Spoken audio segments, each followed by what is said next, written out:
Alexander Rodchenko, born in 1891, died in 1956. So when the revolution took place, he was 26 years old. So Alexander Mikhailovich Rodchenko, in Russian, you read it, was born in December anyway, 1891, was a Russian artist, sculptor, photographer, and graphic designer. He was one of the founders of constructivism and Russian design. He was married to also an important artist, Varvara Stepanova. We'll take a look at some of his works. Just a second, I have to move forward. Okay, Rodchenko was one of the most versatile constructivist and productivist artists to emerge after the Russian Revolution. He worked as a painter and a graphic designer before turning to photomontage and photography.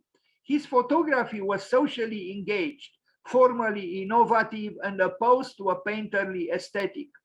Concerned with the need for analytical documentary photo series, he often shot his subjects from odd angles, usually high above and down below, to shock the viewer and to postpone recognition. He wrote, "One has to take several different shots of a subject from different points of view and in different situations, as if one examined it in the round rather than looked through the same keyhole again and again." Here was the man smoking, like most emotional people, artists or not. And some graphic works by him. The revolutionary ethos is for all to see. I'm sure they didn't have easy lives. I'm sure they struggled in many respects, and most of them died young, rather young. But they left something behind. They left a legacy. Yeah? It was a legacy of creative exuberance, of ardor, of creativity, of inventiveness, and we have to admire them for this. I keep saying this to myself and to others. We don't need more money. We have so many riches. We could do beautiful things with what we have. But what kind of apparatus or photographic apparatus do you think he had? I'm sure it was very primitive. I mean, Constantin Brâncuș, the Romanian sculptor, also had a handmade. He made a black box, camera himself, and he made beautiful photographs with that very primitive equipment. And look at these photographs done by Rodchenko. They are beautiful, and you don't need a great, expensive gadget, highly, technologized to do great pictures. You just need an inner fire to animate you, to give you the desire, the curiosity first, to investigate reality from a poetical position, to have curiosity, essentially. If you have this curiosity of the heart and of the eye, maybe of the mind as well, you create interesting things. Rodchenko again. Hello, is this Igor Stravinsky? I think it is. What can we say? Life can be indeed very beautiful when it is creative and lived intensely.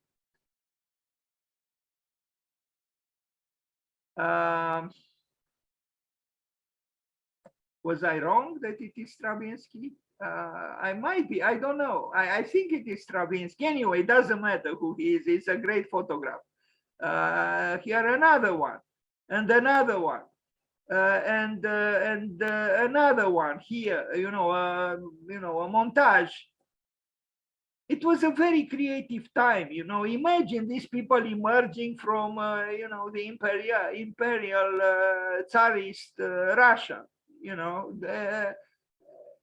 They created a new beginning. It was a birth, more than a rebirth, a birth. Maybe you know that Frank Lloyd Wright was against Renaissance because he thought it was renaissance, a rebirth, while he advocated, the uniqueness of birth. Well, I think what happened for the Russians then at the beginning of the 20th century was a birth. So, scenes from life. Scenes from life, from an admirer of life, because you cannot be a great artist, a good artist, if you do not recognize the beauty of life, the poetry of life in every gesture. It's like even something like this, for someone who has eyes to see and the heart to beat, it could be a beautiful inspiration for a good photograph. Rodchenko, he was truly a very interesting artist and very versatile. Well, we'll see a few others: Vladimir Tatlin, El Lisitsky, and Kazimir Malevich. And Kazimir Melnikov, the one who was truly, more of an architect, although he was a painter as well. Yes. Is this the yes of Bjarke Ingels? Maybe. Anyway, another photograph by Rodchenko, and another photograph by Rodchenko. The mystery of life is everywhere. We just have to have the eye to see it, to discover it, to have the open mind to accept the great variety of life. Here is his wife, the painter, and here they are, the two of them, like children, playing, look, drawings on the walls, working together. This is beautiful. True artists do not have an age. They don't, and they don't age.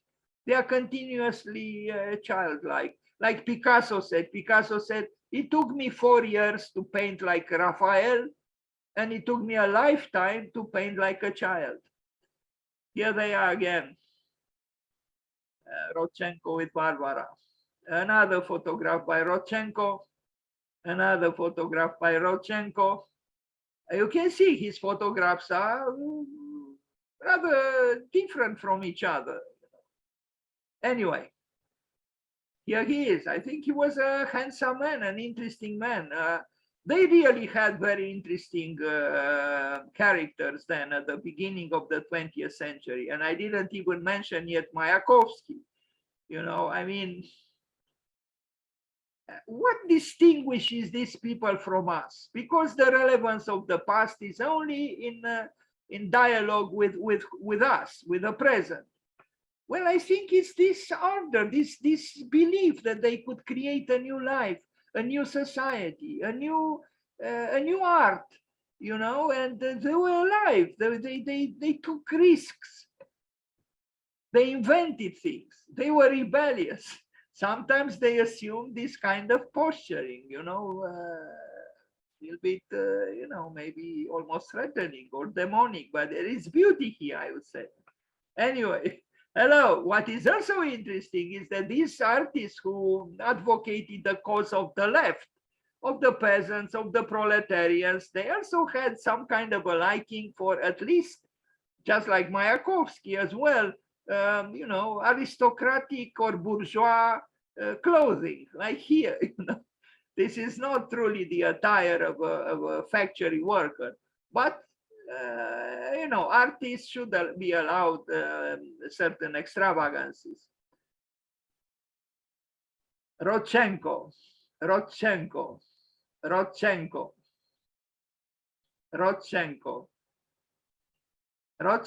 photography, 1924-1954. You remember, 1924 was the year when Vladimir Lenin died. And look at this self-portrait by Rodchenko.